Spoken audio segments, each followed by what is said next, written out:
muito boa noite. Boa noite. Vamos dar prosseguimento ao nosso encontro Liga MIB. Estou aqui com os doutores da MIB, Gerson, doutor Anselmo. Doutor Anselmo, pode apresentar para a gente o doutor. Boa noite, Lucas, Guadalupe, Gerson.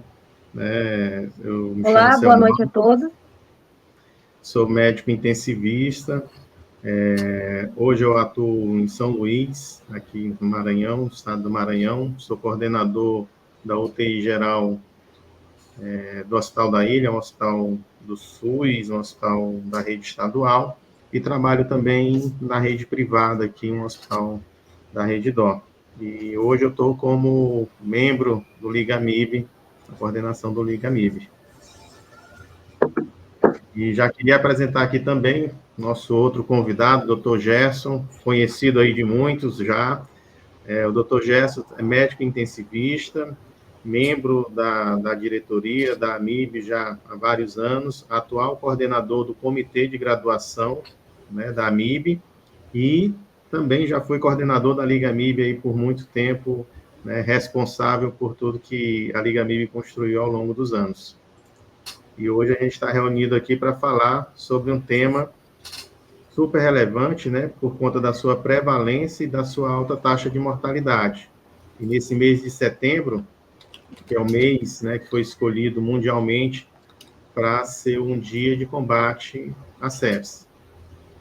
E hoje a gente vai ter o prazer aí, né, do Dr. Lucas e a doutora Guadalupe, nossos acadêmicos, fazerem essa belíssima apresentação. Mas antes disso, eu passo a palavra aí para o Dr. Gerson. Boa noite, estão me ouvindo direitinho aqui? Esse é um trabalho que já se vão muitos anos, Lucas e Guadalupe. Eu sempre me lembro do ano 2000, a virada do século, porque nós fizemos um evento, depois, se vocês não tiverem ainda, mando a foto para vocês. Nós fizemos um evento no Colégio Brasileiro de Cirurgiões, no Rio de Janeiro, em que o nosso padrinho do evento, do Ligame, antigo Ligame, agora Liga MIB, né, foi nada mais, nada menos que o professor Philip Deringer, que trouxe o principal construtor do Surviving Sepsis Campaign, que ao longo desses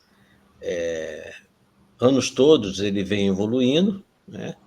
Isso é uma vantagem de ser mais velho, né? Você acompanha a história da campanha de sobrevivência da sepsis, porque eu sou de uma época que o mundo não definia essa síndrome de forma homogênea. Então, eu acho que o grande momento, né, quando o professor Roger Seaborn, lá atrás, um pouco mais atrás, infelizmente ele não está com a gente, foi ele que trouxe os primeiros conceitos de unificação, né, onde a síndrome de resposta inflamatória sistêmica e a sepse, a antiga sepse grave, elas começaram, então, a serem chamadas e conhecidas no mundo de uma forma uniforme. E tivemos várias evoluções. O que nós vamos ver hoje aqui é um desafio para o Lucas e para a Guadalupe, né, porque hoje a campanha ela já tem muitos anos e muitas coisas aconteceram ao longo desses anos. E eu e o Anselmo estamos aqui justamente para mapear e ajudar a criar uma linha do tempo dessas mudanças todas. Boa noite para vocês, Lucas, Guadalupe e Anselmo. Bom, a gente começou aqui a subir os views, né? O pessoal está começando a chegar. Então, vou começar aqui apresentando o caso, né? Vamos dar uma... E a Guadalupe vai me ajudar aqui. Todos veem a tela? Estamos vendo? Sim. Ok. Bem, então deixa eu completar, né, que o pessoal está chegando. Então, sou Lucas, acadêmico do 10º período de Medicina, da Faculdade de Ciências Médicas e da Saúde de Juiz de Fora, e eu, juntamente com a minha colega, Guadalupe Gomes, viemos falar desse tema aqui, sepse, choque séptico. A gente vai apresentar um caso que pode acontecer na vida de qualquer um, de recém-formado, e também vamos trazer umas questões de residência. Quer se apresentar também, Guadalupe? Pode ser. Olá, boa noite a todos. Me chamo Guadalupe, sou acadêmica de medicina da Universidade 9 de Julho. Estou no 7º período, que é o 4º ano de medicina, e hoje a gente vai apresentar um caso super importante para vocês e discutir de forma homogênea. Bom, então vamos lá. Primeiramente, a gente trouxe aqui um caso clínico e eu queria também, Guadalupe, que você lesse para a gente com calma, para quem está nos assistindo nos acompanhar. Ok, vamos dar seguimento. A gente trouxe um paciente do sexo feminino, 62 anos de idade, portadora de hipertensão arterial sistêmica e diabetes mellitus tipo 2, em uso regular de losartana, hidrocortiazida, metformina, sem internações recentes. Compareceu ao pronto-socorro acompanhada pela filha, que relatou há 5 dias de tosse produtiva com secreção amarelada, febre, queda do estado geral, dispneia progressiva. Ao exame clínico, o paciente apresentava-se sonolenta, com esforço respiratório moderado, uma frequência respiratória de 28 incursões respiratórias por minuto, uma saturação de 88% em área ambiente, ausculta respiratória com estertores crepitantes em base direita, frequência cardíaca de 115 batimentos por minuto, uma pressão arterial de 88 de sistólica e 54 de diastólica, em tempo de enchimento capilar maior que 4 segundos. Os exames laboratoriais mostravam uma hemoglobina de 11,2, um leucócito de 18.000, um neutrófilo de 74% com bastões de 14%, um PCR ultrassensível de 16 milímetros de mercúrio, gasometria arterial com pH de 7,30, um PCO2 de 17, uma PO de 58 milímetros de mercúrio e um BIC de 19,2 e o lactato de 6 milimol. Bom, então aí quem está nos assistindo já deu para ver que tem alguns dados clínicos interessantes que dá para a gente ir pensando na nossa hipótese, né? Junto disso, a gente tem uma imagem, né? O que vocês aí que estão nos assistindo pensam? Basicamente, eu vou dar uma resumida, o doutor Anselmo ou Gerson me corrijam se eu estiver errado. A gente está vendo uma consolidação em pulmão direito, mais ou menos em lobo médio, e talvez tenha aí um pouco de derrame pleural também. Eu quero saber o que vocês estão pensando aí, então vamos dar prosseguimento. Como a gente maneja esse paciente?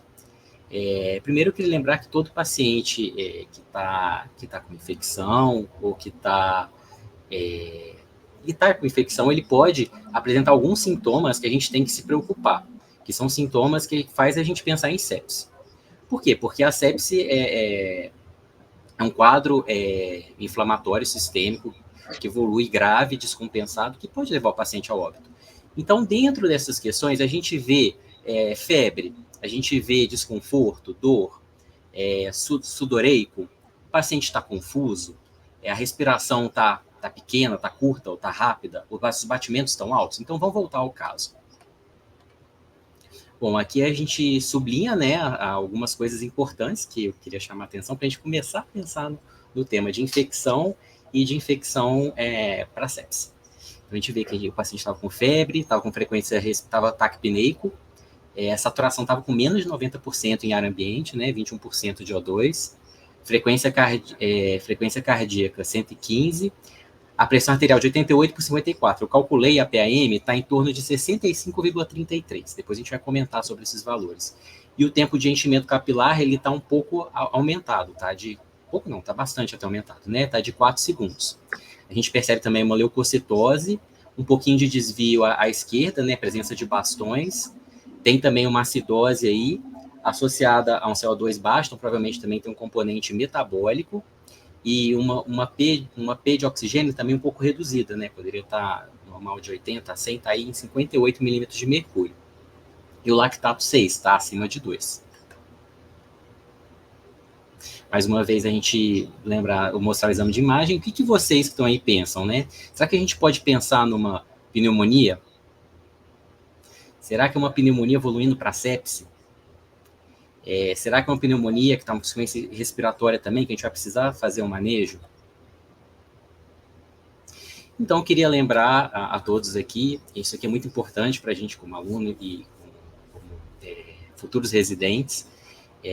O nosso último protocolo de sepse foi feito em 2016, é um consenso mundial, foi uma iniciativa global para tentar aumentar a conscientização por todo mundo, os hospitais, inclusive com as equipes multidisciplinares, com a enfermagem, para o médico, para as equipes sempre pensarem em sepse. E dentro dele a gente tem algumas diretrizes. O que seria a sepse? Primeiro que o paciente ele pode ter só uma infecção, né? Deixa eu só colocar a tela aqui. O paciente pode estar só com uma infecção, e não necessariamente ele está evoluindo para um quadro grave de sepse, com descompensação metabólica, evoluindo para uma situação que possa aumentar a mortalidade dele. E a gente tem também o avanço das citocinas inflamatórias, a resposta do hospedeiro tentando responder a esse quadro, a gente pode ter um acúmulo de disfunções orgânicas, e juntando infecção mais disfunção orgânica, aí sim a gente poderia chamar de sepse. Esse é o conceito de sepse. E, além disso, o corpo vai tentar regular isso, liberando vasodilatadores, citocinas inflamatórias. E isso também pode levar a uma descompensação do equilíbrio pressórico. O paciente pode não conseguir manter a pressão dele, mesmo que você use vasopressor ou que o lactato esteja acima de 2 milimol por litro. E isso a gente chamaria de choque séptico. Então, eu queria relembrar esses conceitos para você, lembrando que o paciente que evolui para choque séptico é um paciente que a gente não consegue restaurar a volemia e a pressão dele mínima, ele tem 40% de chance de óbito. E lembrando que o que é choque, né? É uma incapacidade do corpo de pegar o oxigênio e distribuir para os seus tecidos. Então, conforme você vai avançando, né, os quadros de disfunção metabólica, o corpo vai perdendo a capacidade de extrair oxigênio do meio, extrair do sangue, e o consumo de oxigênio vai aumentando, até que chega nesse ponto, né, que a gente tem a oferta de oxigênio crítica, e a taxa de extração de oxigênio ela chega no seu limite superior, porque ela vem subindo, né? Esse gráfico ele é clássico, a gente lê ele sempre da direita para a esquerda. E aí você vê que você vai aumentando a taxa de extração de oxigênio, né? O corpo vai necessitando mais, conforme ele vai conseguindo ofertando menos oxigênio. E isso para a gente representa o choque, né? O lactato vai subindo, ele está muito relacionado com o choque também. Tem alguma coisa a comentar, Guadalupe, sobre a sepse? Não, é isso mesmo. A gente vai ter uma depressão, né, do oxigênio, então, onde a oferta de oxigênio é menor do que a nossa demanda, a gente tem uma demanda metabólica muito alta e a gente não consegue atender essa demanda. Isso. E aí, além disso, a gente sabe que vão ter umas medidas que a gente vamos comentar todas elas. E aí a gente tem uma atualização do sepse. Não é uma nova diretriz, mas é uma atualização que foi feita. Tem estudos, na verdade, que foram vendo. A gente tem o tal do bundle, que são medidas da primeira hora para a sepse. Então, desde 2016, eles foram medindo várias combinações e eles observaram que dentro dessas medidas é muito importante a gente tentar restaurar a pressão do paciente, a volemia, mas mais ainda de tudo, o que é importante a gente entrar com antibiótico, terapia empírica de largo espectro na primeira hora. E nas 3 primeiras horas entrar com um cristalóide devido a essa redução de pressão. E aí, o que faz, antes de tudo, podemos... quais scores a gente pode usar para poder tentar pensar se o paciente está em sepse, se você estiver no interior, se você estiver num hospital que não seja de alta complexidade, que não tem todos os exames, que eu não posso pedir todos os exames, que eles não estão disponíveis. Então, a gente tem o QuickSOFA, ele não é recomendado, ele não é diagnóstico, ele é apenas para a gente pensar em sepse. Você quer comentar para a gente, Guadá? QuickSOFA? Na verdade, o QuickSOFA ele é uma ferramenta de triagem, né? Ele não serve para você dar o diagnóstico de sepse para o paciente, mas ele vai triar, porque a gente vai ter algumas alterações que nem sempre na sepse, mas em outras patologias também a gente vai ter. Então, fica meio que um viés, né? Aí a gente segue com o SOFA mesmo. Mas a sepse, ela tem que ser definida como uma disfunção orgânica, com risco de vida, né? Causada por alguma resposta desregulada ao hospedeiro. Essa infecção, ela pode ser iniciada nos seguintes sintomas. Vai ter rebaixamento de nível de consciência, ele vai ter uma PA sistólica abaixo de 100, uma frequência respiratória acima de 22. Então, nem sempre essas alterações vai ser sepse. Aí, por isso que a gente tem uma outra ferramenta que nos auxilia nesse contexto. Aí dentro, para a gente ser mais preciso, eu fui buscar também nos últimos guidelines no PubMed, e a gente tem duas outras ferramentas. Então, assim, o Quicksolve a gente pode usar em lugares que a gente talvez não tenha como medir tudo que a gente quer, mas que faça a gente pensar, que é o Glasgow menor que 5, a pressão arterial sistólica menor que 100 milímetros de mercúrio e a frequência respiratória acima de 22 incursões por minuto. Mas se a gente quiser mais preciso nesses quadros de triagem, inclusive que a enfermagem poderia estar fazendo, a gente tem a gente pode avaliar as questões de SIRS, que é a resposta inflamatória sistêmica, e a gente pode usar também o score de NILS, que é do Royal College of Physicians de Londres, né? E o SIRS, o que seria? O paciente tem febre acima de 38, taquicardia acima de 90 batimentos por minuto, taquipneia, leucocitose, se ele tiver dois desses pontos positivos, é só sim ou não. A gente já pode considerar que ele está em SIRS e tem grande chance de estar em sepse. E já o NILS, né, é um outro score, ele é baseado também na saturação, em outros parâmetros, e ele pontuando nessa tabelinha que vocês estão vendo aí, do Royal College, acima de 5, a gente também começa a pensar em sepse. Agora, o que diagnostica sepse para a gente? É o que foi falado lá atrás, 2016, o Sepsis Campaign, é o SOFA. E é o que a gente precisa para definir no SOFA. A gente tem essa pontuação que vai de 0 a 4 para cada item, a gente vai avaliar respiração, coagulação, funções provas hepáticas, o sistema cardiovascular pela pressão arterial, o sistema nervoso pelo Glasgow, e o renal também, que pode ser feito tanto pela diurese, quanto pela mensuração da creatinina. E aí sim, aqui, se a gente tiver dois ou mais pontos, o paciente com certeza está em sepse. E se o paciente está em sepse, a gente precisa começar o pacote da primeira hora. Certo? Certo, Guadalupe, doutora? Certo. Bem, então, o que os guidelines mais recentes eles falam para a gente? Eu peguei esse de 2022, que já é uma revisão de tudo que foram aprendendo, né, de 2016, com sepsis 3. O que a gente precisa para salvar a vida do paciente?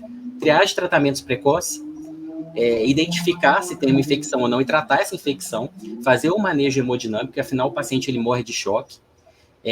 Se preocupar com a ventilação, no caso a gente, por exemplo, pode estar com o paciente que está com pneumonia, ele poderia, nessa nossa paciente, ela não está com sinais de esforço ventilatório, mas ela pode sim evoluir para uma insuficiência respiratória. A gente tem que pensar como vai manejar isso. Máscara, a gente vai entubar, terapias adicionais, né, dependendo de cada caso que for preciso, poderia ser uma meningite, a gente tem que pensar em exames um pouco mais específicos, a gente tem que ter esse cuidado com a ventilação, ou talvez até com cuidados mais específicos também com outras doenças próprias do paciente, por exemplo, uma insuficiência cardíaca. Não adianta só a gente sair enchendo de fluido, a gente tem que pensar nisso também. Então, por isso está aí, terapias adicionais, eu tirei isso exatamente desse guideline de 2021-2022, revisitando o sepsis 3.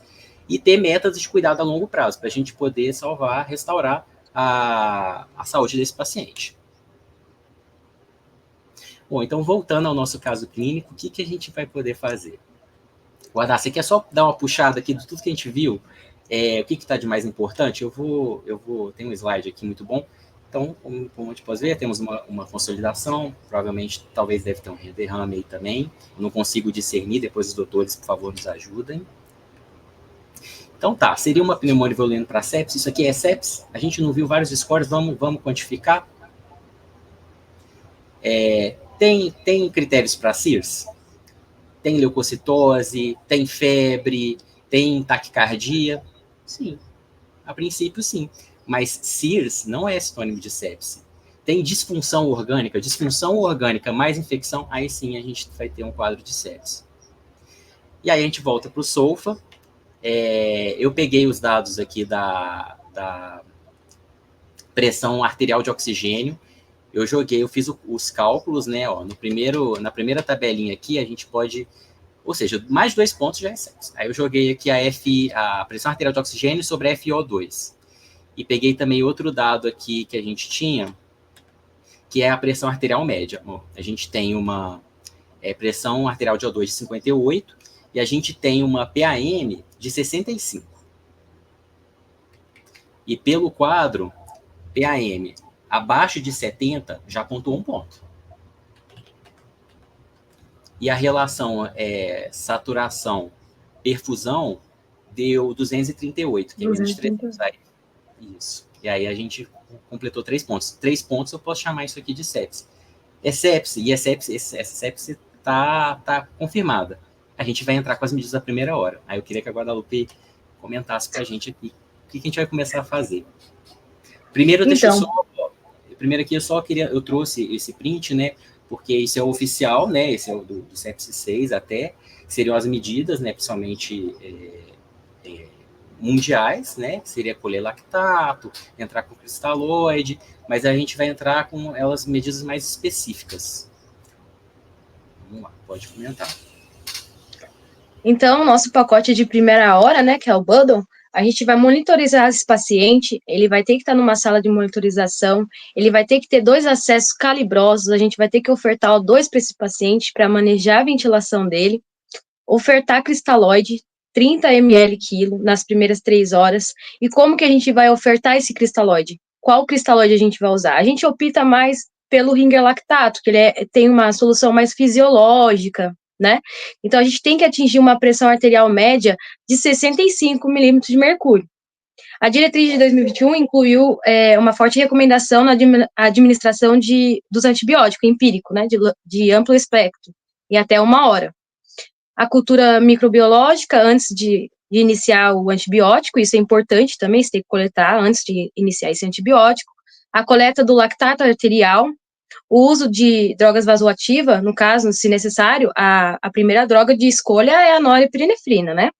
O corticoide, ele não tem tanta evidência assim, mas dependendo do serviço, dependendo do caso clínico, tem alguns estudos que diz que entrar de corticoide e hidrocortisona ajuda no manejo do paciente com sepsis, mas não tem uma significância assim, não muda, né, mortalidade.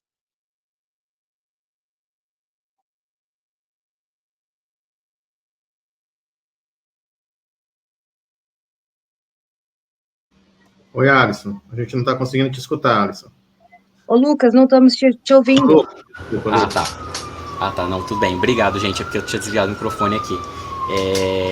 Lucas, bom, aqui eu queria fazer alguns comentários, né? Aqui é importante, né, a gente entrar com cristalóide, mas como já foi visto em 2022 e nos últimos guidelines, o mais importante de tudo seria que o antibiótico de largo espectro, principalmente na primeira hora. O cristalóide, ele é importante? Ele é, quando você não atinge a pressão mínima só que não adianta você encher no paciente cristalóide, por exemplo, você vai entrar com a norepinefrina, você não resolveu, você entrou com cristalóide, ele não atingiu a PAM mínima, a gente vai entrar com a droga vasoativa. Não resolveu ainda, a gente pode ainda associar, por exemplo, a vasopressina. Você não vai ficar pensando em ficar colocando mais cristalóide. Vai que o paciente, como eu tinha comentado, é um paciente que tem insuficiência cardíaca. A gente tem que pensar manejar de outras formas. E aí, a gente poderia a gente coloquei aqui norepinefrina porque ela é a primeira escolha. Mas tem paciente que a gente vai poder associar, por exemplo, uma norepinefrina, uma vasopressina e uma dobutamina. Né? Digamos que ele está em choque e o coração dele não está compensando, né? O choque hipocinético, né? E, ademais, aqui, agora a gente vamos sobre os corticoides, os últimos guidelines também mostram que realmente não tem consenso para mortalidade, não tem melhor assim, mas alguns dizem que para 30 dias talvez resolva um pouco a mortalidade, e como a gente tem pneumonia e sepsis também é um quadro de resposta inflamatória sistêmica, talvez seja interessante sim, inclusive tem tratamentos choque séptico associado à pneumonia, por causa de pneumonia, com o uso de corticoide. A gente vai entrar, então, em detalhes, o que a gente daria para esse paciente nesse caso específico. E aí, aqui voltando, então, vamos lá, a gente vai monitorizar, vai fazer 2 acessos calibrosos, vamos ofertar oxigênio, afinal, a saturação está abaixo de 90%, vamos entrar com os cristalóides, a taxa que dito em todos os protocolos, é 30 ml por quilo nas 3 primeiras horas, e não vamos repetir isso, vamos pensar, se o paciente vai precisar de mais cristalóide, vamos associar a droga vasoativa. Aí aqui, Guadal, explica pra gente por que a gente, se a gente está pensando em pneumonia, por que a gente vai entrar aqui nesse caso, depois de colher as 2 amostras de hemocultura, em ceftriaxone com claritromicina? Você tem que entrar com um antibiótico que ele consegue cobrir tanto bactéria gram-negativa quanto positiva, né? Então, você tem que associar 2 antibióticos para eles cobrirem essas bactérias.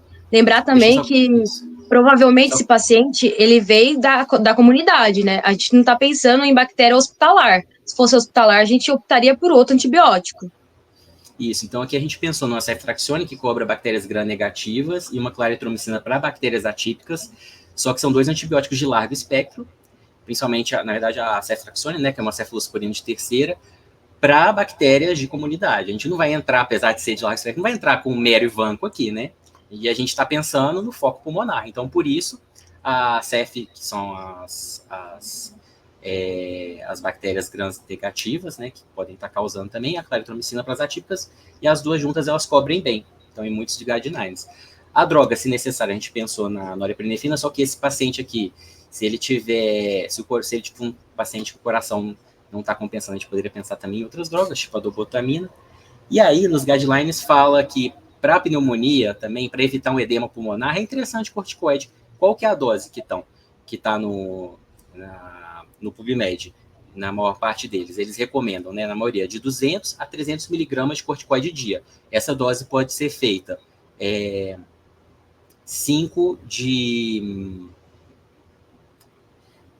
4 de 6 em 6 horas, 50 miligramas de 6 em 6 horas, ou ela pode ser feita, por exemplo, 200 miligramas em bomba de infusão durante 24 horas. Tá?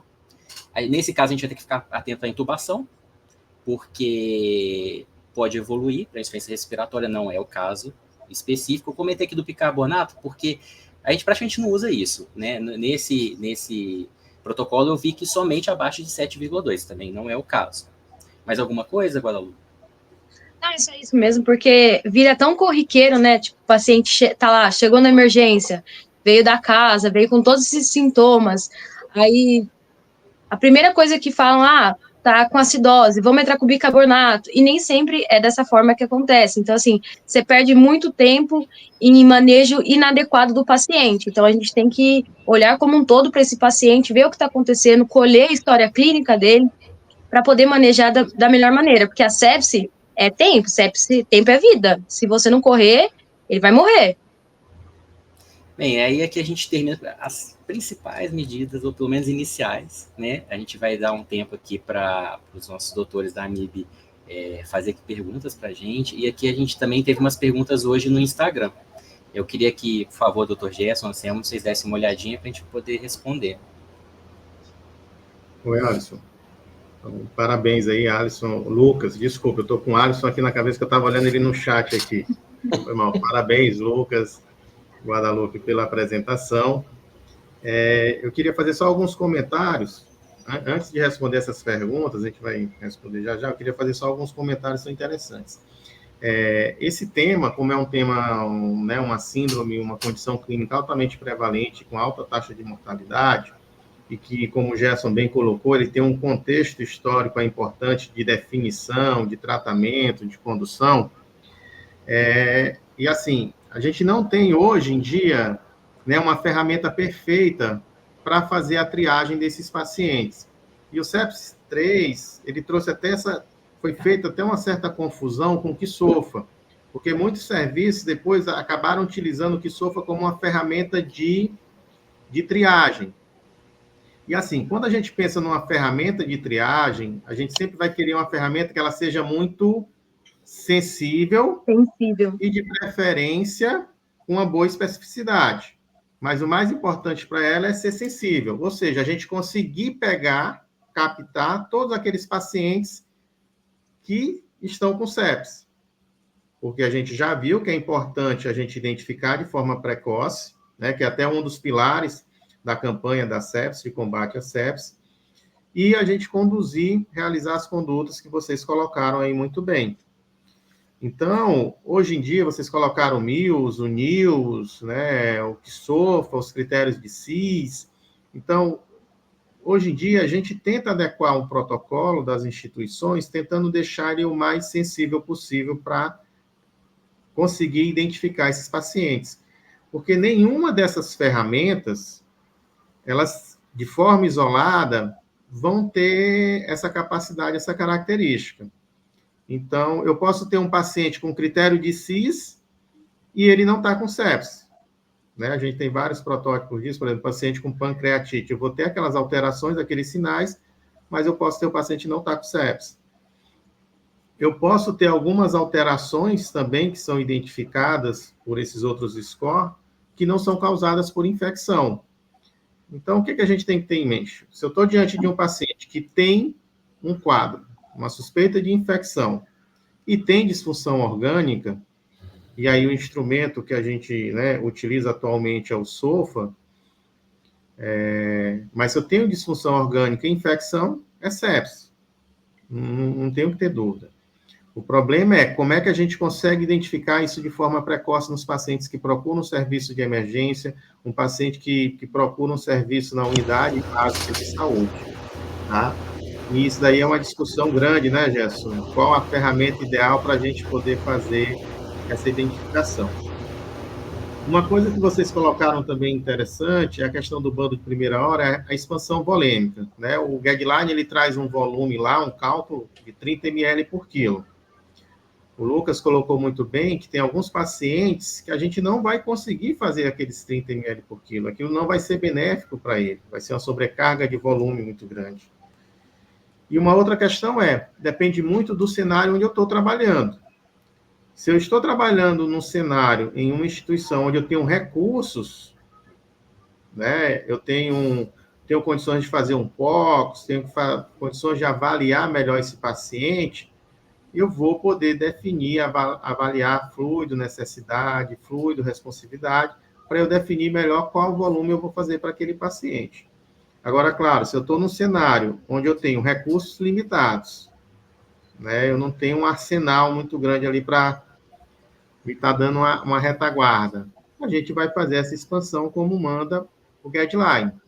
Então, assim, é só para a gente lembrar que a gente não pode ser cri-cri e ter que seguir aquelas coisas porque está lá no guideline. Então, tem situações que você não vai fazer 30 ml por quilo. Você vai poder fazer menos e você não está fazendo errado. Tá? A gente tem que ter essa análise crítica nessas situações. E uma coisa do problema do SOFA é que o SOFA não leva em conta o lactato.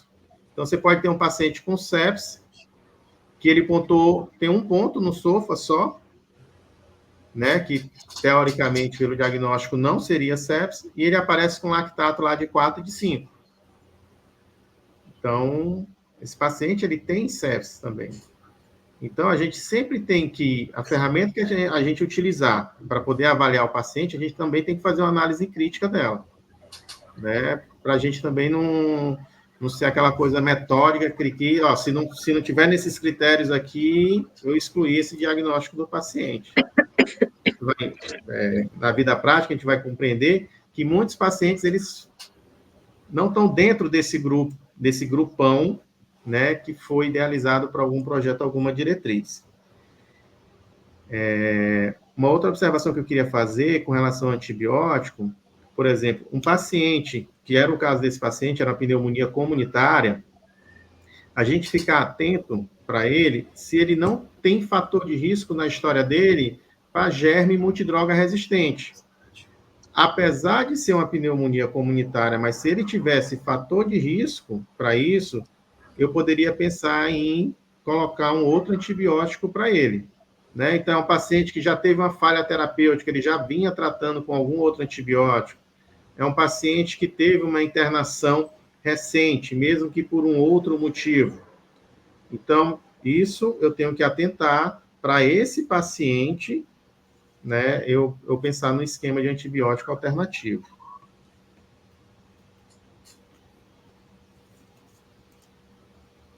Ô, Gerson, pode ficar à vontade. Vamos lá. Quem está de plantão, Lucas ou Guadalupe? Pode mandar, Gerson. Vamos lá. Vamos lá, Lucas. Então, esse caso aqui. Então, vamos É que a gente está para aprender. Não, exatamente. Por isso que eu estou aqui. Né? Então, vamos lá. Isso aí é o sepsi, ou o protocolo de sepsi, só para vocês terem ideia de qual foi o projeto, qual seria lá atrás, né?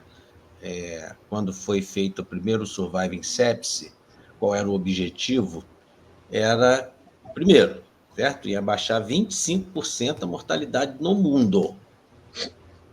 Ou seja, o mundo, ele usando o primeiro Surviving, a primeira campanha, num prazo de 5 anos, a partir de 2004, ele teria que conseguir fazer que os países, né, independente, óbvio, agora eu vou falar uma coisa aqui bem lúdica, de serem desenvolvidos ou não, eles conseguissem derrubar essa incidência, essa taxa de mortalidade, quer dizer, tanto a incidência, no caso a sepsis, ela, só para vocês terem ideia, para cada 10 pacientes que internam com choque circulatório numa unidade de emergência, 6 pacientes são portadores de choque decorrente de uma sepsis. Só que o que aconteceu? O choque séptico, no Brasil, o diagnóstico de choque séptico, ele era maior do que 40%. Então, já estou te avisando que, quando nós começamos essa campanha, a mortalidade de sepsis no Brasil era de 60%. Então, você vê que a mortalidade ela era equivalente à porcentagem de pacientes que chegavam na unidade de emergência com o diagnóstico de sepsis. Estou falando emergência porque esse é o nosso alvo principal da discussão aqui. Volta lá da conduta, né? Está aqui a mortalidade, então é superior. Então, estou falando que era 60%. E o que aconteceu ao longo desses anos? Os países desenvolvidos, eles conseguiram, né, em primeiro lugar, reduzir ou chegar a esse objetivo inicial dessa redução de 25%. E os bundles, gostei, Lucas, esse tal de bundle, eu gostei, né? Os bundles, eles foram mudando à medida que nós começamos a ver que o objetivo ele estava vindo com um tempo que era um pouco longo. O primeiro bundle, você sabe quanto era? Quantas horas, Lucas? O primeiro bundle? 12 horas. 6 a 12 horas. E depois esse bundle ele já reduziu para 6 horas, dividindo em 2 feixes. Um feixe de ressuscitação de 3 e um feixe de choque.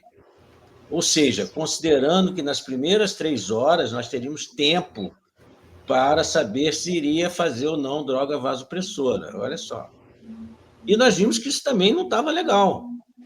E esse de 6 horas, então, ele evoluiu para um bundle de 3, em que nós tínhamos que considerar que nessas 3 horas o diagnóstico tinha que ser definido, incluindo a droga vasopressora, óbvio, para você dizer que o paciente tem que ter choque séptico, aquele paciente que não respondeu à reposição volêmica com cristalóide.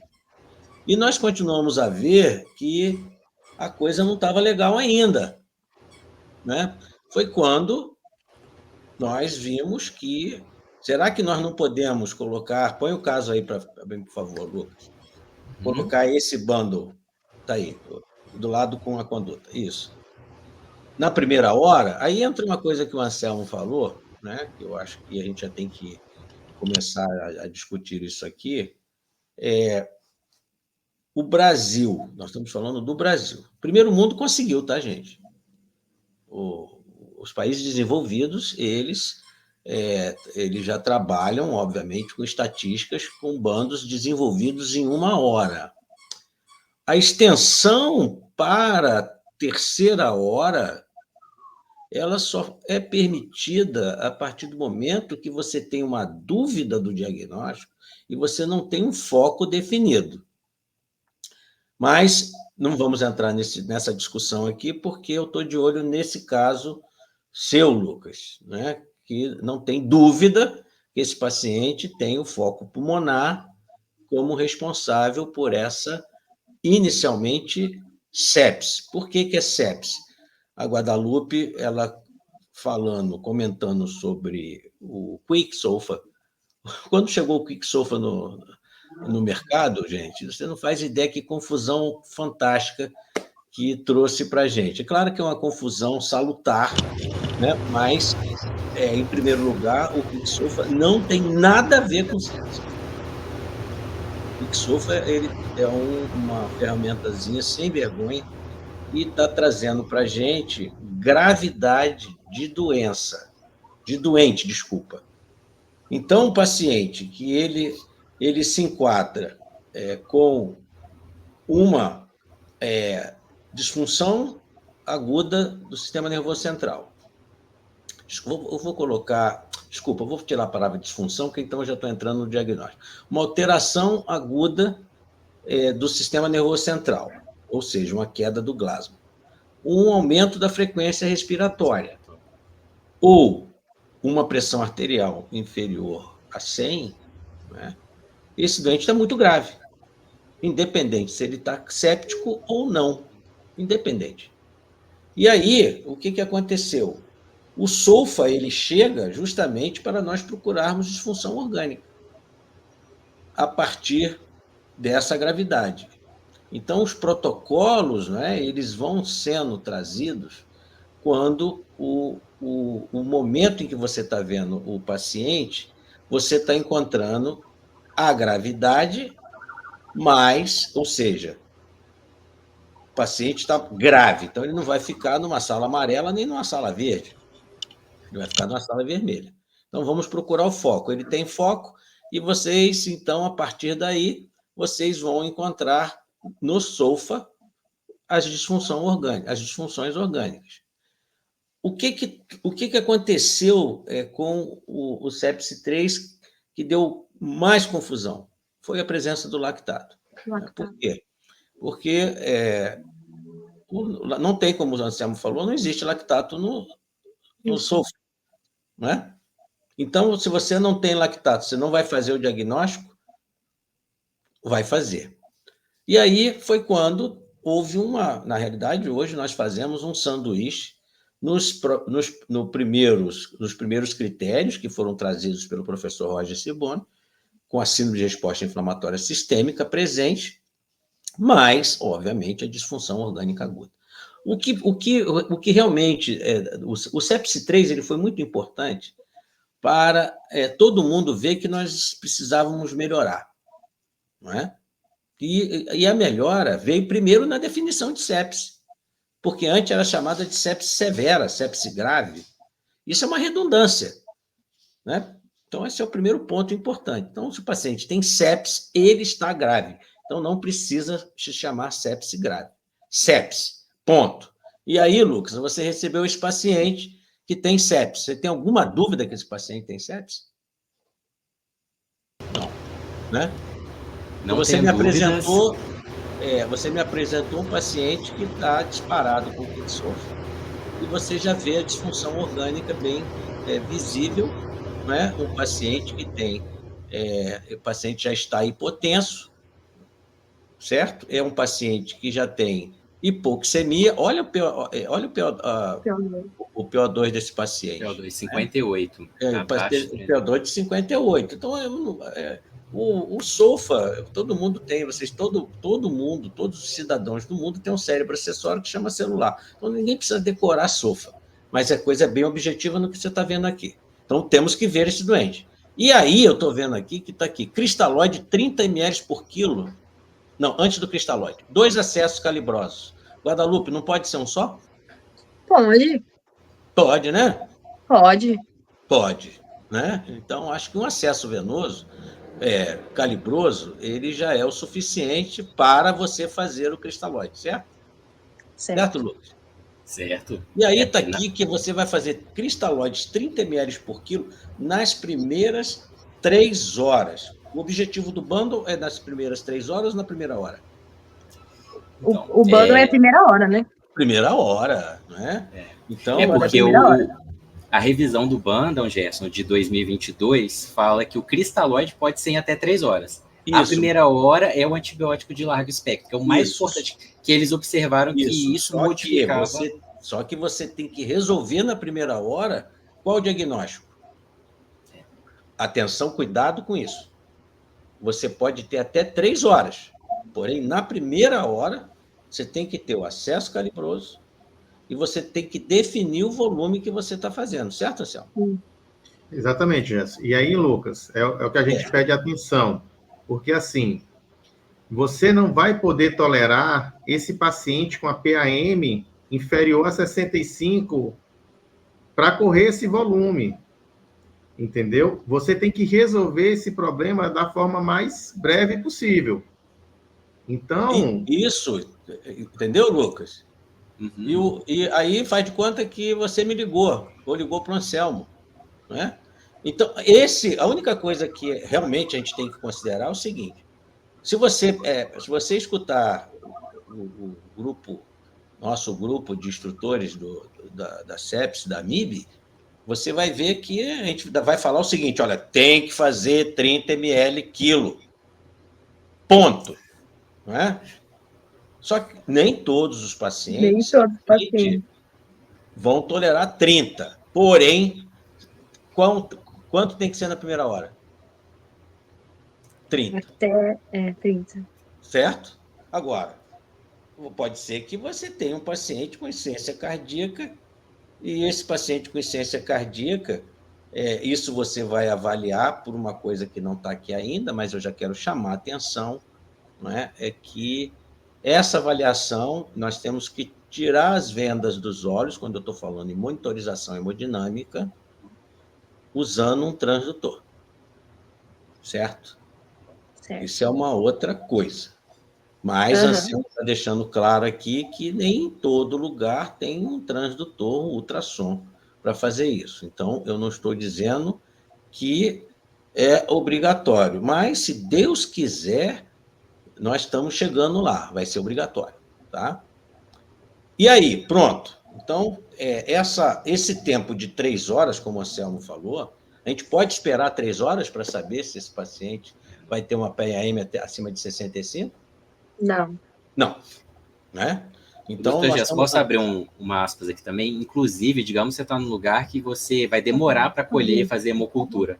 Não é para atrasar nem para atrasar o início do antibiótico. Você começa, não, tudo bem, olha só. Com relação ao antibiótico, né, vocês frisaram antibiótico. Bom, então vocês escolheram aqui, é uma pneumonia comunitária grave. Né? A claritromicina, nesse ultrassom,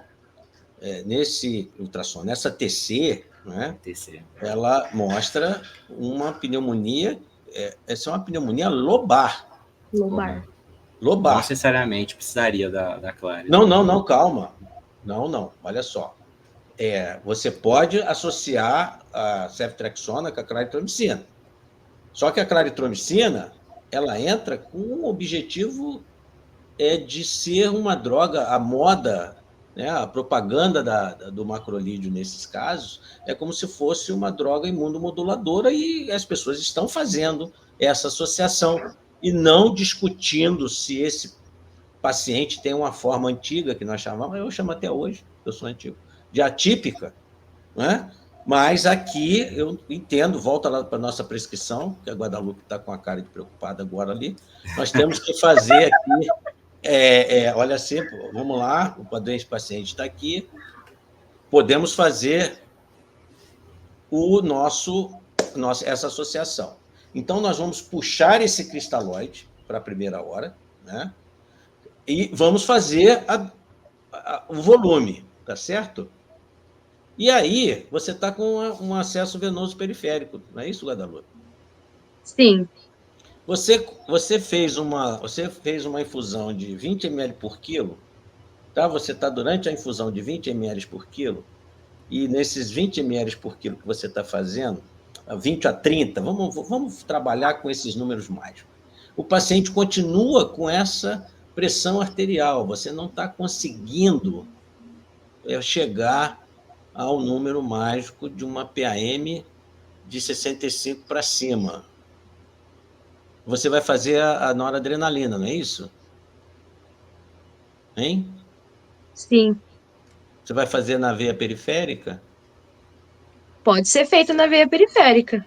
Pode, então você pode nas primeiras 6 horas. Você pode começar a fazer a noradrenalina na veia periférica. Sim. Esse é um outro dado importante, que nós estamos numa batalha, Anselmo, você não faz ideia, a gente que está montando protocolos, né? O problema maior está na adesão desses protocolos de coisas simples. A gente tem que tomar muito cuidado, que quando a gente fala que depende do lugar onde a gente está, só que as coisas são simples. Né? As coisas são simples. Então, se você sabe que o paciente não está respondendo na primeira hora, Guadalupe, doutor Lucas, na primeira hora, ele não está respondendo a volume, essa noradrenalina já tem que estar preparada para ser infundida. Certo? Esse é um outro ponto importante. Então, aí sim, claro, né? Às vezes o pessoal pergunta para mim e fala assim, mas vem cá, por exemplo, nos protocolos, você já está fazendo internato? Vocês já estão fazendo internato, Guadalupe? Já estão fazendo? Já estou no 10º período já. Então, já está fazendo internato, né? Quem é o responsável pela abertura do protocolo no teu hospital, Lucas? Vamos sair do livro. De sepse? Vamos sair do livro. Bom, você acompanha a própria enfermagem já sugere, a gente já carimba e não sugere não tem mais sugerir não. O protocolo já entra com os exames, né? E tem que ter sinais de alerta para essa abertura. Então a Guadalupe, ela fez os 30 ml por quilo, vamos fazer do livro, tá, Guadalupe? Fez os 30 ml por quilo, o paciente não respondeu, já está fazendo vasopressor. O diagnóstico é de choque séptico? Bom, se o lactato tiver, porque tem uns critérios, se o lactato tiver acima de 2... Você está em Lençóis Maranhenses, tem um hospital ali em Barreirinhas, entendeu? Que não tem lactato. Lá em Barreirinhas ali, o Anselmo está montando uma posada lá, ele vai fazer desconto para a gente, entendeu? Lá em Barreirinhas. Não tem lactato, então não é choque séptico. Refratário é choque séptico. É choque séptico. Isso, é choque séptico. Né? Então, se você não tem um lactato, você vai dar continuidade ao teu tratamento com o nosso antigo Surviving, em que nós não tínhamos ainda o sepsis 3, tá certo? E outra coisa que foi comentada em relação a... Você citou vasopressina, não é, Lucas? Isso, vasopressina. Você já viu fazer vasopressina na emergência, no protocolo? Não, eu vejo, mas não tem. Depois que atingiu... Isso. A preocupação, você como plantonista da emergência, né, é você me entregar. Eu estou no CTI, o Anselmo está no CTI, você é um plantonista da emergência. Você tem que... A obrigação do emergencista é entregar esse paciente com hemocultura colhida, antibiótico feito. Se o paciente não respondeu a volume com noradrenalina feita, isso é isso que nós temos que ter. E é claro que, atenção, hein, é pulmonar. Olha essa PO2 do paciente. Você vai entubar essa paciente, Guadalupe? Ela está atendendo a tubo já, né? 58, ela está hipoxêmica, então eu já entubaria porque é muito rápido para fazer uma insuficiência respiratória. Então, você tem que pegar e preservar a via aérea do paciente. Quanto menos má perfundida ela ficar, melhor para ela. Então, a gente tem que... O que está no quadro clínico mostrando para você que você vai entubar essa paciente com essa toda firmeza que você está falando aí, por favor? Ela está com uma PO2 de 58, então ela está hipoxêmica. Olha para o quadro clínico. .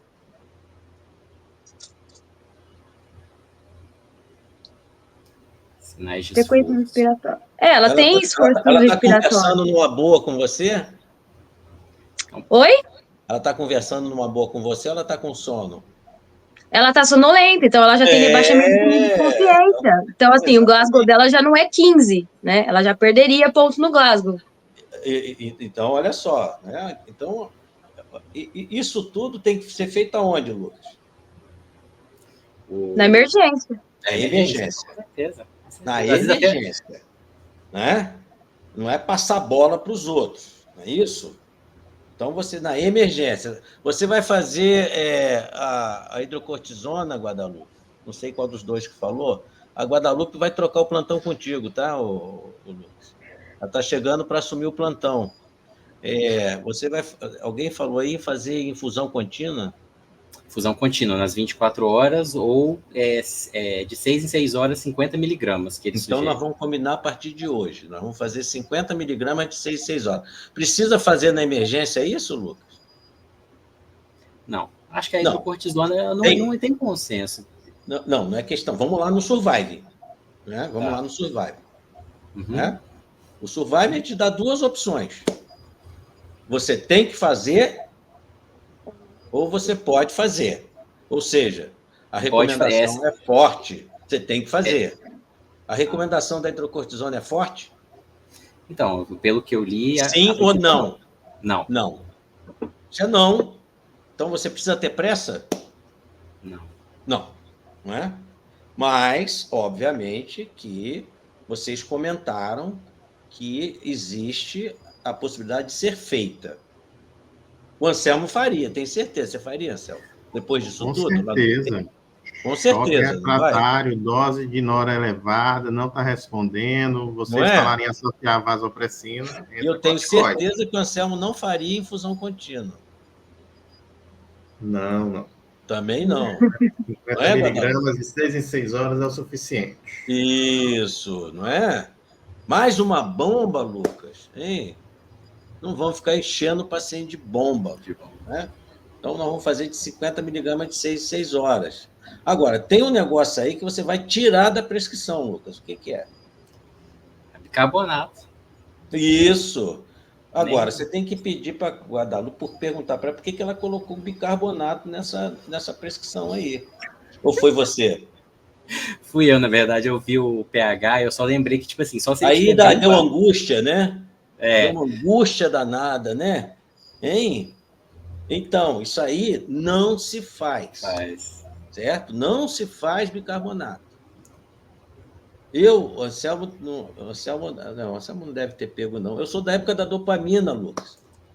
Da dopamina, hoje em dia nem você vê. Não, prática. Na minha época, eu tinha opção de dopamina ou noradrenalina. Hoje eu não tenho mais opção de dopamina, era uma droga espetacular.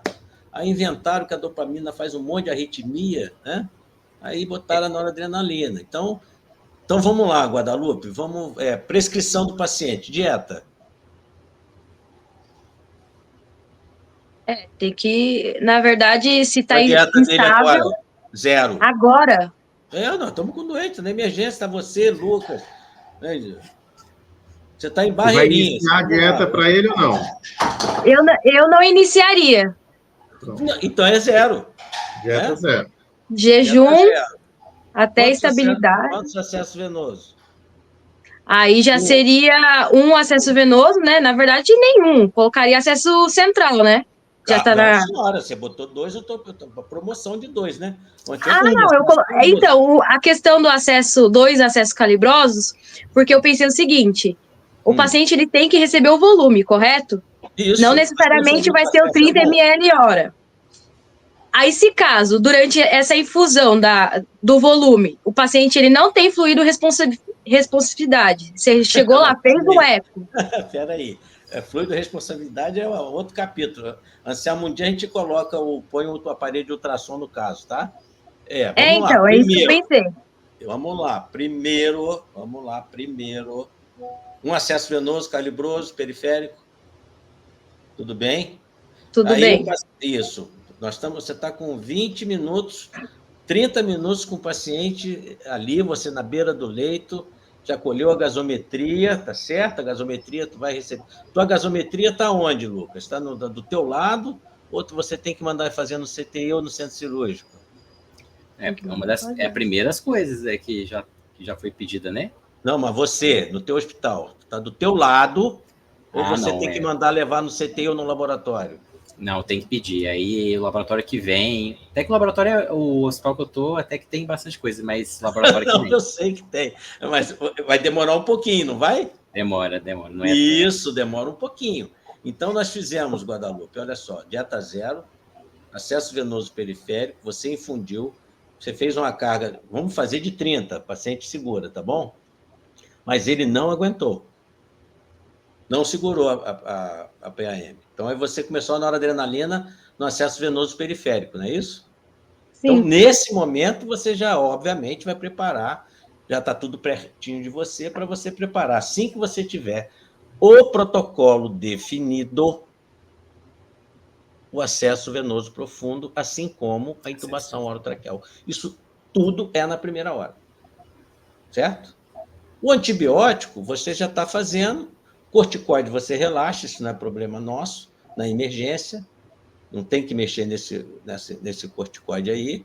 Vasopressina, também não tem que ficar discutindo vasopressina na emergência, tá certo?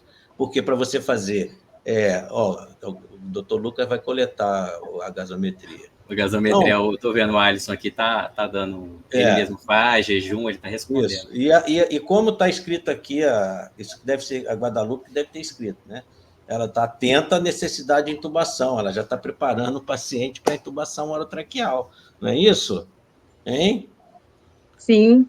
E já em tem que estar tudo pronto. E em relação a esse item aqui, Lucas, o que você vai fazer com ele, esse bicarbonato aqui? Não, só vamos excluir isso aí. Isso, vamos esconder isso aí, tá certo? Né? E aí sim, então nós temos um diagnóstico de choque séptico com o paciente. O que foi? Então, a pergunta do Alisson. Fazer o quê? Um carbapelêmico de antibiótico de ataque? Só se for na sua veia, Alisson, entendeu? Vamos lá, vamos discutir um negócio aqui.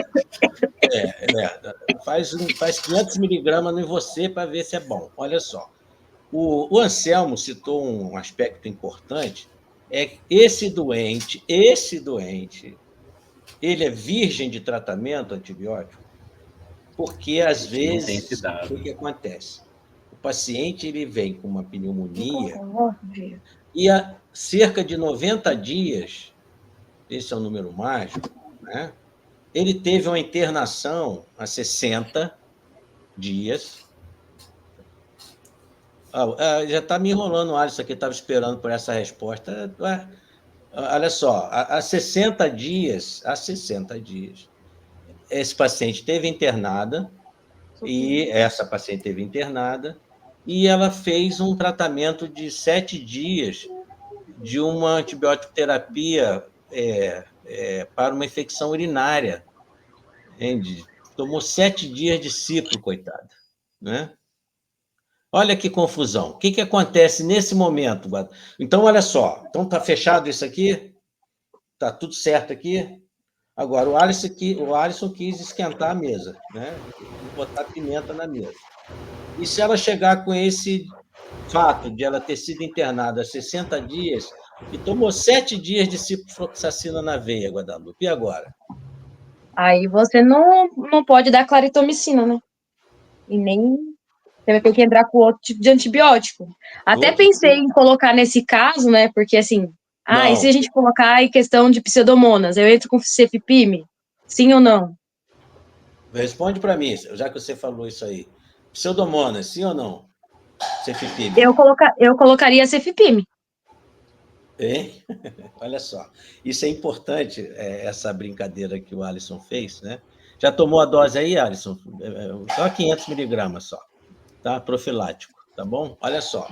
Por que isso é importante que o Alisson falou? Quando a gente está pensando na possibilidade de ter que ampliar o espectro antimicrobiano, aí não tem jeito, Guadalupe.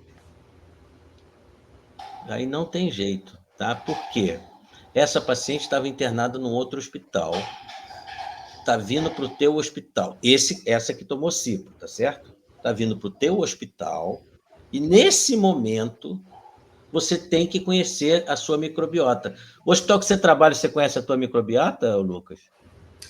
Eles têm, sim, a parte Não, você, que é interno. Eu ainda não decorei a microbiota, não.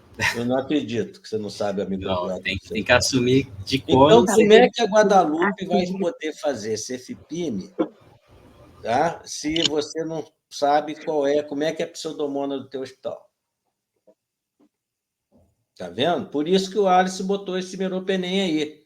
Você sabe, Guadalupe, como é que é a microbiota do teu hospital? KPC, né? KPC, acineto. Qual o seu hospital? Você sabe qual é? Como é que Sim, KPC. Não, mas quanto tem no teu hospital? Quanto que tem? Você diz a porcentagem total? Você sabe? A última vez que eu participei de uma reunião, o pessoal falou que chegava a 60% dos pacientes. Você vai fazer CPIM, Guadalupe? Não, né? Se tem KPC, eu não posso fazer CPIM, porque não pega. Exatamente, né? É claro que existe um ditado antigo que diz o seguinte: se você não sabe o que tem, usa meropenem. Mas não é bem assim. Não é assim que funciona.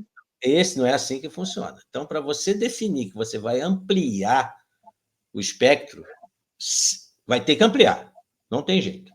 Certo? Não, vai ter que ampliar. Então, o doente que, infelizmente, tomou 5, 7 dias de ciprofloxacina para uma infecção urinária, ele complica a vida da gente por causa dessa pneumonia.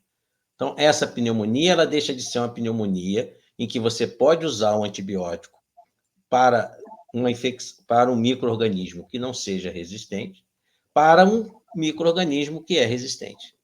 E aí, isso fecha a primeira, obviamente, a chance que você teria de poupar um carbapenêmico para um segundo momento. Então, esse é um outro ponto, certo? Nós estamos com um problema sério de antibiótico, muito sério. E os que estão no mercado chegando, eles são muito caros, né? Nós temos 2 cefalosporinas, as antigas cefalosporinas antipseudomônicas, no caso, a ceftazidima, por exemplo, associada a um inibidor de beta-lactamase, tá certo? Já está no mercado. Aliás, tem 2 no mercado brasileiro. Só que a gente tem que ter muito bom senso. Eu tenho mais 2 minutos e vou encerrar, porque são os 15 minutos de discussão. A gente tem que estar muito atento à microbiota do hospital que você trabalha. E, é claro, uma vez... Aí o Anselmo está de plantão no CTI aí em São Luís, tá certo? Ele recebeu o teu doente, esse doente aqui. Agora o problema é dele. Mas a mortalidade, atenção, a mortalidade do choque séptico, ela está relacionada ao primeiro momento, certo? Por isso que a gente tem que tomar muito cuidado com isso que você escreveu aí. Até 3 horas. Não é até 3 horas, 1 hora. Certo? 3 horas, esse doente tem que estar muito bem resolvido. Muito bem resolvido. Porque, vamos lá, Lucas, o Surviving Sepsis quer que esse paciente esteja no CTI em quantas horas? Até na primeira hora, né? Tem que não, você vai conseguir botar um doente na primeira hora no CTI? Não. Mas assim, e ele também fala, não tem importância. Você tem quantas horas para entregar esse paciente para o CTI? Não estou falando agora do pacote. Ah, tá. Até 3 horas. Não, depois de iniciar o primeiro pacote. Não, você tem até 6 horas. Fique tranquilo. O Anselmo até 6? O Anselmo vai esperar pacientemente você fazer tudo direitinho, entendeu? E dá tempo, inclusive, para ele arrumar a unidade de terapia intensiva, né? Que ele tem que arrumar um leito, né? Não tem? Tem que arrumar um leito. Se tiver leito disponível, eu não preciso necessariamente esperar 6 horas. Isso, mas olha só. Isso é a realidade? Não, não é. Na maioria das vezes, não. 99% não. É por isso que o Survival Sepsis te dá quantas horas? 6 horas.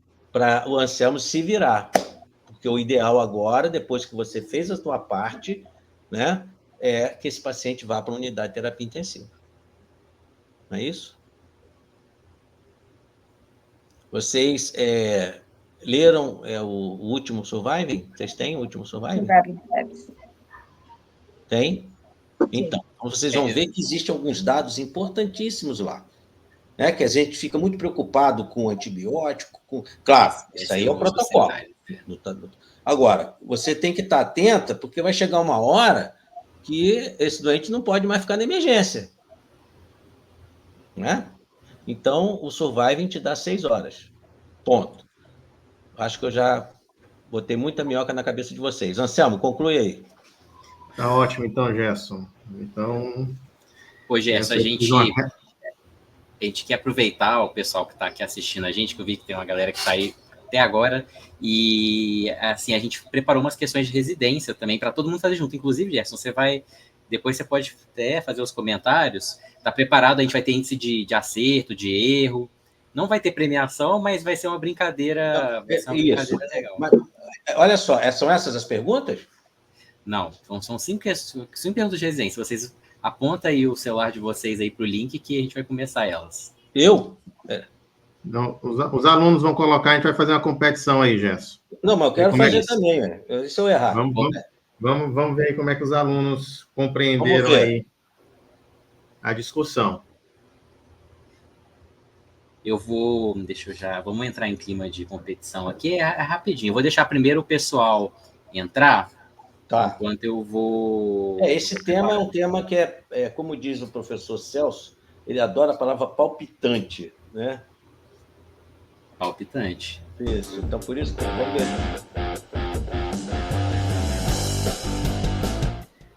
Quantos minutos aí, Lucas? Vamos lá. Vamos ver quantas pessoas. Não, vamos lá. Vamos fazer juntos, dependendo como o pessoal for respondendo.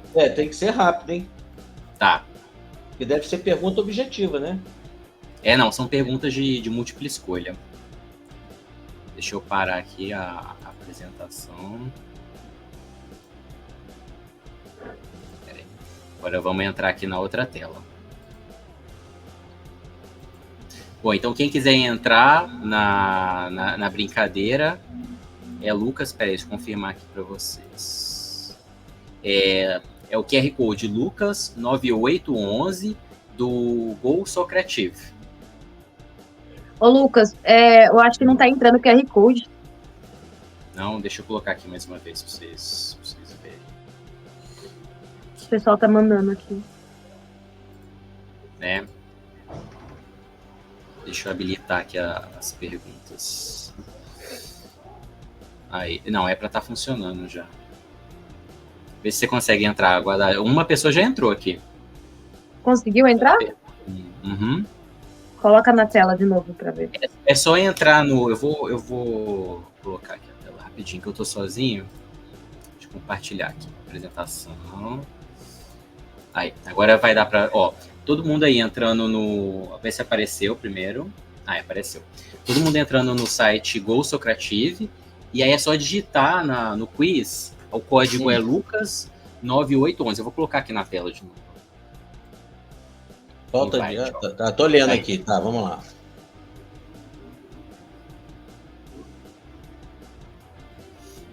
Duas pessoas já responderam a primeira questão. Tem mais gente aí. Deixa eu ler o negócio aí, ué. Fica à vontade. Tá.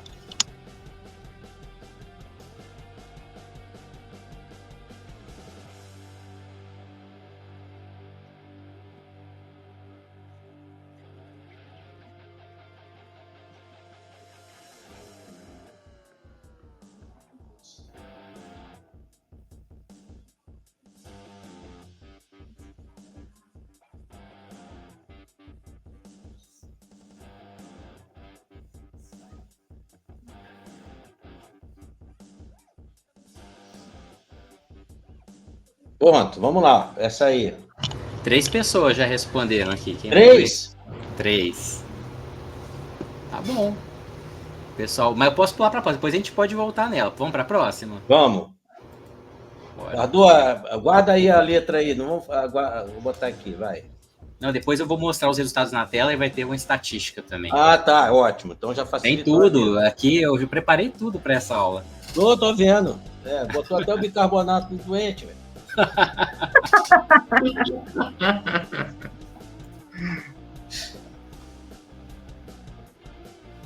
Segunda, vamos lá. Aí faltou a letra E. Vocês conseguiram? Essa aqui tem até a letra E.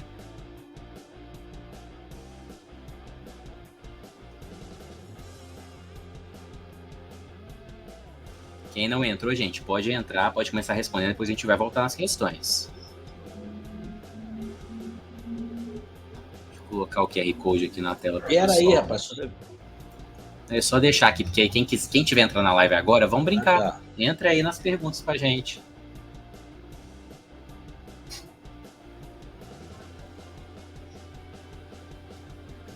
Todas as questões retiradas de residência.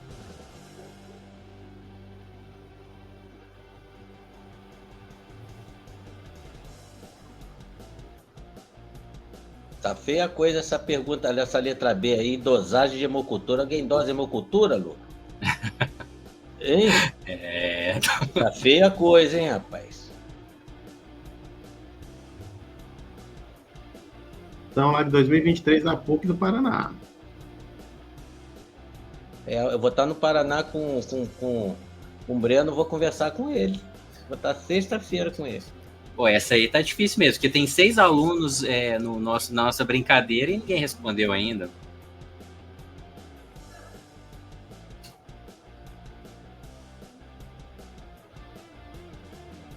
Tem umas coisas também.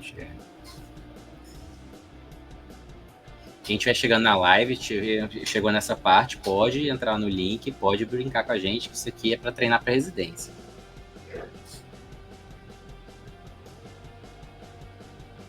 Muito ruim essa pergunta, eu não gostei dela, não. E detalhe, Gerson, tem gente entrando no nosso quiz. Pode entrar, galera. Pode entrar, pode responder. Isso aqui é só uma brincadeira. O pessoal tá chegando aí. 2 pessoas. Aí, ó, 3 responderam. 4 pessoas responderam. Agora acho que deu para pensar um pouquinho. Essa pergunta é capciosa, hein? Essa é capciosa. Tem uma pegadinha aí. Tem.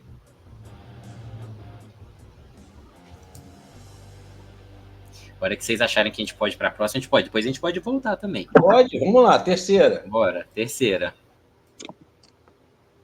E quem estiver chegando, eu vou deixar o convite aberto a todo mundo que estiver assistindo nossa live.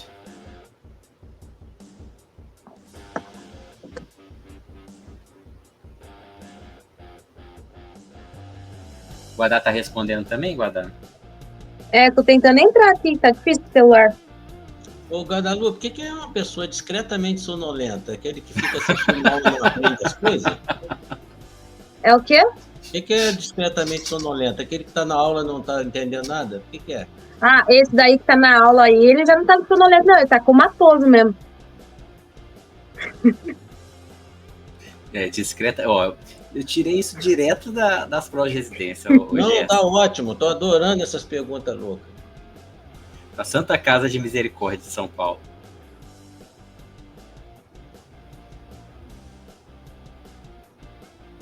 O problema é que a gente que não enxergar aqui que tá brabo. Você quer que eu... Não, tá... Não.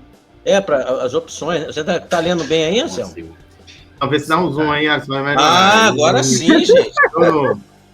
Gente, quem errou a questão anterior pode entrar com recurso. Eu vou voltar nas outras. Não, precisa não, deixa aí. Mas, pessoal, mas eu tenho que colocar também a resposta, né? O cabeçalho. Mas quem entra pelo celular, o Gerson, a pessoa lê direto no celular, não só na minha tela, né? Deixa eu colocar a tela grande aqui, peraí. Fazer um diferente. Isso, aí. Tira a gente da tela, Alisson. Isso. Opa! Pra melhorar o máximo possível. Pronto. Não.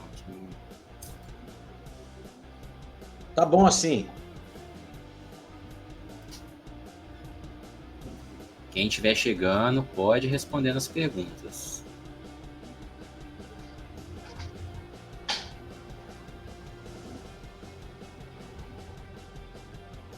Pronto. Cadê a próxima? Vamos para a próxima. Essa tem menos, dá para eu manter o convite aberto aqui. Pronto. Tá.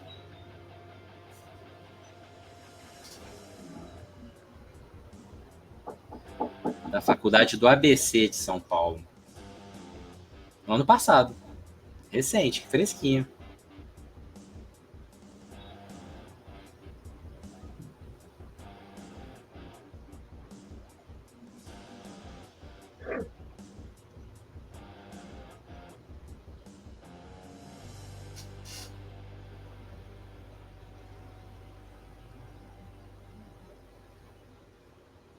Vamos lá, galera. Quem estiver respondendo sem medo de errar.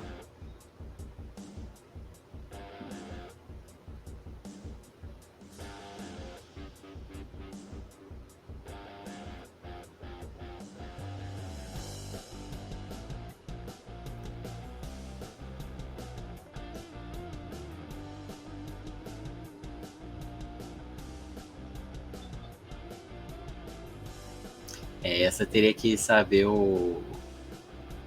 Lembra um pouco o nosso caso. Apesar da saturação dele estar um pouquinho melhor. Tá um pouquinho melhor? Bem melhor. Tá acima de 90%. O nosso estava com 88%. Pronto. E é um paciente jovem, né? Próxima. Quinta pergunta. Vamos lá. Quinta pergunta. Essa questão aqui é legal quem tá abrindo o celular, porque tipo, dá para clicar na imagem e aumentar, ó. Então temos uma imagem aqui, né? Tá, muito boa imagem. Vamos lá. É dessa questão da Unicamp. Espera aí.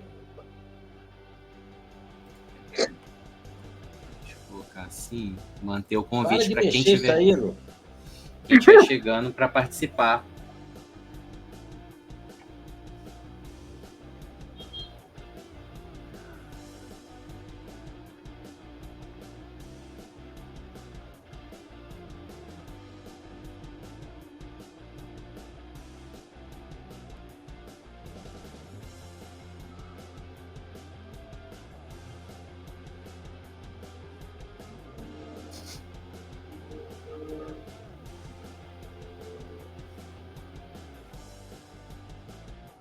Isso, pessoal respondendo. E a gente tem essa imagem aqui.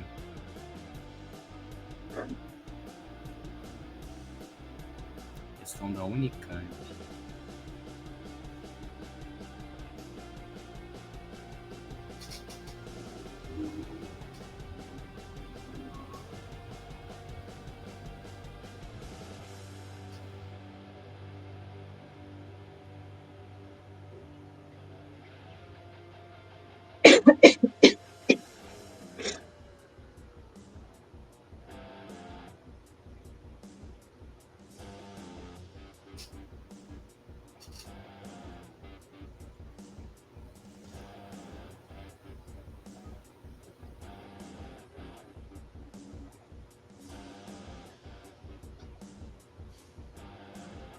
Muito boa a pergunta, gostei.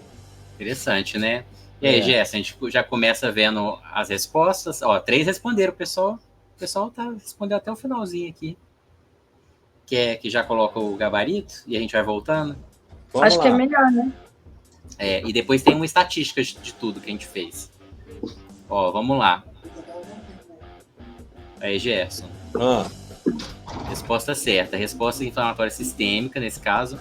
Não apenas pela presença de taquicardia, a febre não caracteriza a sepse em si, mas reação inata inespecífica. É pegadinha mesmo. É a brincadeira entre SIRS e sepse, né? Foi?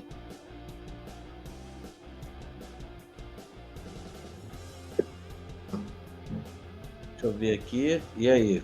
Elas ficaram bem divididas, né? Aham. 33% aí marcaram aí. Vê se deu para entender essa aqui. A, B e C. Ô, Lucas. Oi. Você que deu aula, qual é a tua resposta? Minha resposta eu não fiz. Eu montei a brincadeira. A resposta correta é a letra A. É a letra aqui, A. A verde. É a verdinha. Toda que aparecer verdinha é a resposta correta. Essa aqui, ó. Não, você tá certo, é isso que eu estou falando. Né? Então, a brincadeira aqui foi... parece sepse, mas era só uma resposta sistêmica, né, Inata? Isso, inflamatória. Não, na verdade não é isso que a questão quer dizer. Não é por isso que eu estou fazendo, exatamente. Não é isso, raciocina direito aí. Essa resposta não quer dizer que esse caso não é uma sepse. Presença de taquicardia e febre não caracteriza a sepse e sim a reação inata inespecífica. Ele está falando da SIRS, né? É que a SIRS, ela não vai dar o diagnóstico de sepse, porque para você ter SIRS, você não precisa ter sepse. Uhum. Vamos para a próxima? Não, olha só. Gente, olha entendeu, só. Lucas? O Anselmo fez uma observação aí. Você entendeu? A questão, ela não está dizendo essa resposta, ela não diz que esse caso não é uma sepse. Ele está aplicando o conceito de CIS, os critérios. Ele está falando que existe, entendi. Ele está falando que existe, entendeu? Né? Quais, não sinceramente. Dos parâmetros do quadro clínico que o paciente apresentou, né, o que ele tinha para caracterizar que era CIS. Mas, se fosse só por ele, entendeu? Talvez você não classificaria ele como uma sepse, uma reação inata. Mas ele não está dizendo que não é uma sepse, né? Porque está claro que esse quadro é um paciente com sepse. E Selma, você viu como é que é o nível de consciência desse cara? Sonolento, está confuso. Olha só, ele é orientado, mas confuso. Confuso. Orientado, mas confuso. Está confusa a questão. Mas ele é pinguço.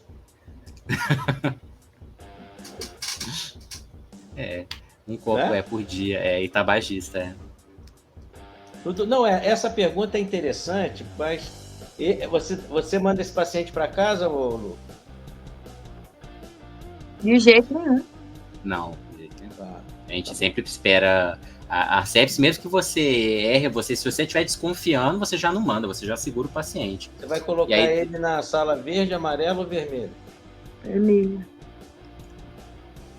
Red. Por que, Guadalupe? Porque ele tem sinais de atendimento de emergência. Ele apresenta risco de deteriorização, o paciente apresenta risco de eminente morte. É isso mesmo. Ele tem um lactato aumentado, tem um tempo de enchimento capilar, né? Então, e a gente não dá para atribuir o quadro de confusão mental dele à questão do etilismo. A gente precisa... Questão boa. Bom, agora a do ABC.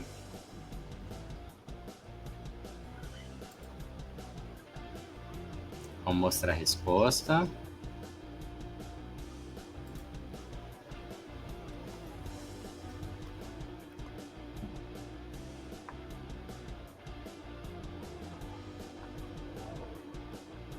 Ninguém acertou. A hipotensão todo não mundo teve. Marcou letra E. Está em sepse, sim. Internado para receber ceftriaxona. Para receber ceftriaxona associada à azitromicina. Aqui ele está brincando com a ideia de entrar com antibiótico de maior espectro, né? De cobrir tudo para depois de escalonar.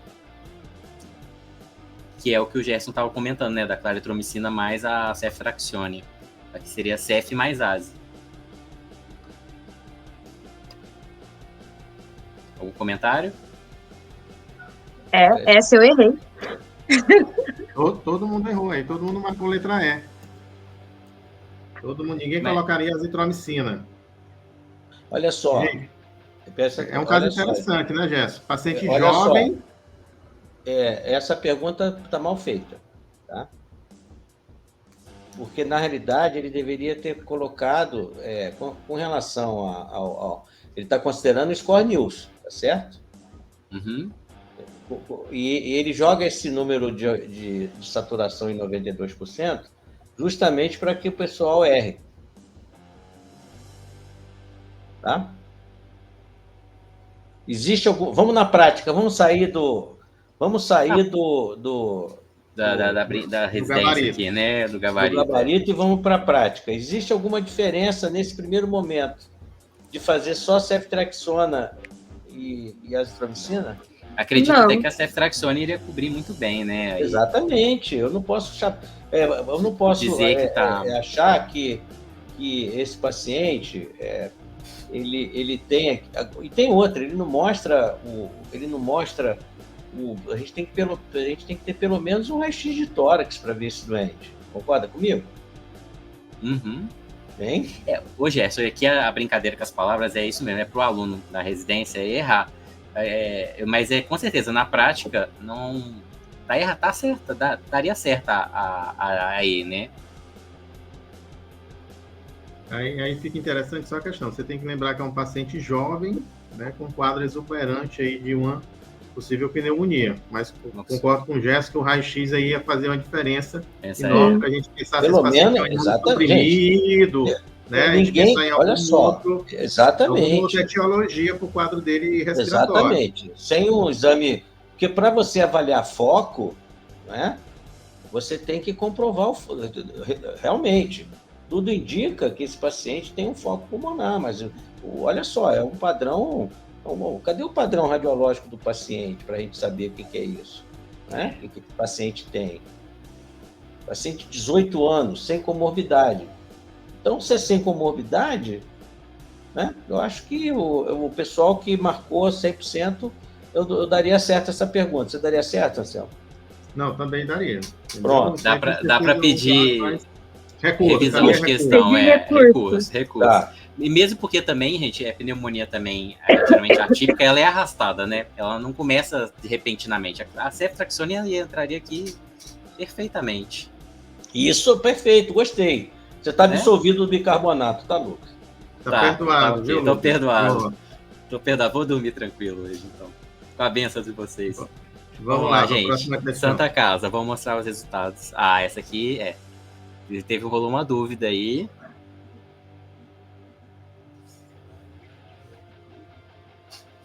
Sim, aí é porque as recomendações mais novas o SOFA ele é bom para rastrear, mas ele não pode ser uma ferramenta de diagnóstico. Não, ele está falando do Kicksofa, né? O pessoal ficou na dúvida. O Kicksofa. O Kicksofa utilizado para rastreamento ou não. Então ele não serve para ser utilizado como rastreamento. Quer dizer, para rastreamento, sim, é isso. Ele é para começar a conduta, mas ele não determina o diagnóstico. Não tem dúvida. Essa aí quem errou está reprovado. Tá. Vamos lá para a próxima. Então vamos lá. Acabando.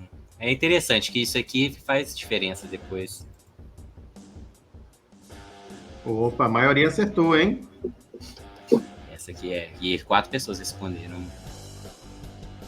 É tão eficaz, realmente. Tem estudos que mostram que o lactato e o tempo de enchimento capilar, eles dizem bastante a respeito da perfusão e de tecidos, né?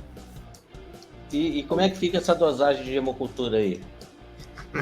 Aqui pode ter sido ou um erro também na hora da digitação, ou tipo, só hemoculturas devem ser realizadas. Considera as dosagens ali do... Mas tá bom, essa é só para brincar, tá, gente? Ué.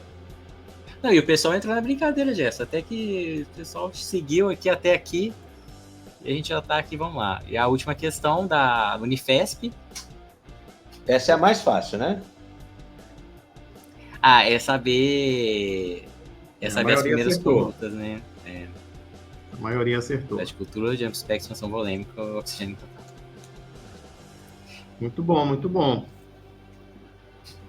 De bilirrubina, a única pergunta aí que eu acho que a gente pode dar pontinho para a galera é a da ceftriaxona, tá? Uhum. Você tinha que ter um pouquinho mais, a pergunta de dados ali na questão. Um pouquinho mais de dados ali primeiro porque essa associação de claritromicina ou azitromicina por ceftriaxona, né, ela vem justamente considerando gravidade. Ó, Gerson, aqui eu posso... Aqui, ó. Temos um score das questões. É uma grande brincadeira de treinar aqui a medicina. O Alisson tava jogando. Gleice, teve pessoas aqui. Mero é eu. Mero foi o campeão? Fui eu. Mero, Guadalupe campeã. Parabéns, campeã Mero.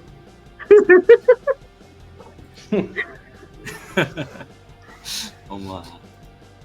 Vamos voltar aqui. Vamos. Então, gente, são 20h40 aqui. Gostei muito aí do caso, da discussão, da participação do grupo da galera aí. Essas questões de residência é muito, muito, muito legal, até para a gente treinar, né, resolver essas questões.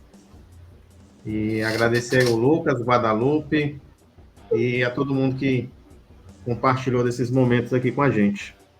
Muito bom. Mas você pode continuar usando bicarbonato para afta, tá, Lucas? Para afta pode. Então, mensagem da noite, né, Gerson? Mensagem da noite. Nós não vamos colocar, né, essa moratória ao bicarbonato, né? A gente pode usar para pronto, aí não tem problema, tá bom? Bom, eu queria agradecer aos doutores, né, da AMIB, eu queria agradecer a AMIB também, que vem financiando essas nossas discussões. Foi muito, muito interessante, tentamos aqui, eu e o Guadalupe, tentamos deixar mais interativo, né, mais didático. Espero que tenha funcionado, até para quem vai assistir depois no YouTube, e é isso.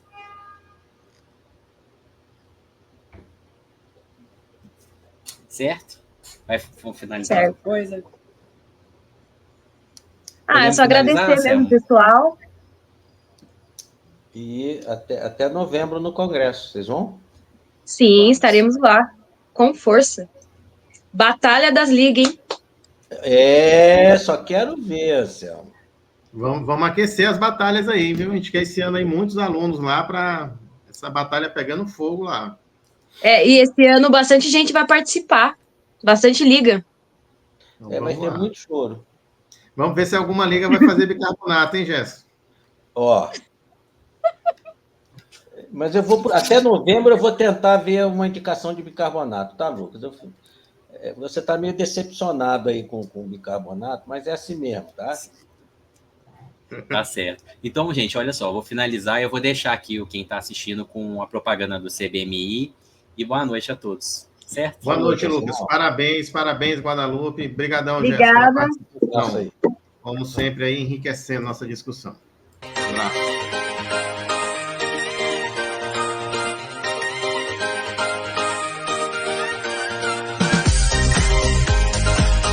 Em 2024, São Paulo celebra seus 470 anos de história e, para celebrar essa jornada marcante, a cidade se tornará o palco do 29º Congresso Brasileiro de Medicina Intensiva, com o tema Tecnologia, Humanização e Reintegração. O CBMI 2024 será muito mais do que um congresso. Será a convergência entre o futuro e a tradição, entre o avanço tecnológico e a essência humana. E São Paulo, uma cidade que fala de tecnologia, modernidade e diversidade, é o cenário perfeito para o CBMI 2024. Um lugar onde encontramos, em cada bairro, em cada esquina, a força realizadora e criativa da integração do elemento humano. Sem dúvida, este será um dos maiores CBMIs de todos os tempos, reunindo centenas de palestrantes do Brasil e do exterior, cursos pré-congresso, arenas de diversas atividades interativas, proporcionando a todos uma experiência enriquecedora e inspiradora. Junte-se a nós nesta jornada única. Prepare-se para uma imersão no futuro da medicina intensiva, em São Paulo, no CBMI 2024. Esperamos por você!